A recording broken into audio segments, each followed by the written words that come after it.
ആശാ വർക്കർമാരുടെ സമരവുമായി ബന്ധപ്പെട്ട് ചിലർ നടത്തുന്ന ഇരട്ടത്താപ്പ് UDF തിരിച്ചറിയണമെന്ന് ധനമന്ത്രി KN ബാലഗോപാൽ.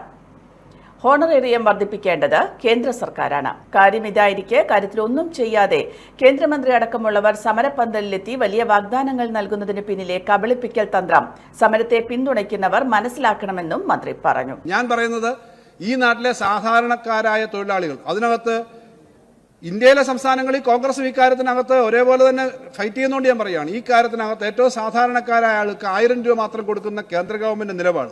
ഇന്ന് RJDയുടെ ഭരണകക്ഷി MP പറഞ്ഞിട്ടുണ്ട്, ബീഹാറിൽ 2000 രൂപയ്ക്ക് താഴെ കൊടുക്കുന്നുള്ളൂ, കേരളത്തിൽ 7000 കൊടുക്കുന്നു, എല്ലാം കൂടി ഇൻസെന്റീവ് ഉൾപ്പെടെ 13000 കൊടുക്കുന്നു. സാർ, ഈ തെരഞ്ഞെടുപ്പിന്റെ ഒക്കെ വർഷമാകുമ്പോൾ BJPക്ക് ഉൾപ്പെടെയുള്ളവർക്ക് ഇതിനകത്ത് രാഷ്ട്രീയ താല്പര്യമുണ്ട്. അതിനകത്ത് ദയവേത് UDFകാർ കാര്യം മനസ്സിലാക്കണം.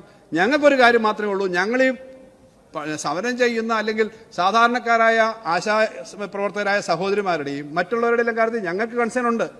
അംഗൻവാടിയുടെ കാര്യത്തിനകത്തും കഴിഞ്ഞ ദിവസം നേതാക്കന്മാർ വന്നിരുന്നു. നമ്മൾ 10 കോടി രൂപയാണ് ഇപ്പോൾ കഴിഞ്ഞ ദിവസം അവർക്ക് അവരുടെ ക്ഷേമനിധി പണമില്ല, പണ്ടേ ഉള്ള ക്ഷേമനിധിയാണ്. ക്ഷേമനിധി പണം വേണ്ടത്ര ഇല്ലാത്തതുകൊണ്ട് ഗ്രാൻഡായിട്ടാണ് സാർ കൊടുക്കുന്നത്. ഈ കഴിഞ്ഞ ദിവസം 10 കോടി രൂപ ആ ക്ഷേമനിധിയിലേക്ക് അവർക്ക് പെൻഷൻ കൊടുക്കാൻ വേണ്ടിയിട്ട് ആ ക്ഷേമനിധിയിലേക്ക് കൊടുത്തിട്ടുണ്ട്.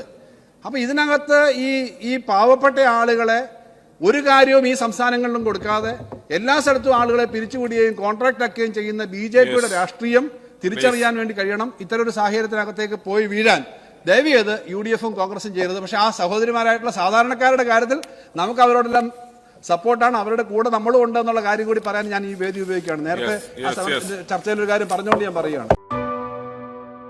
AKG memorial cooperative hospital, Kannur.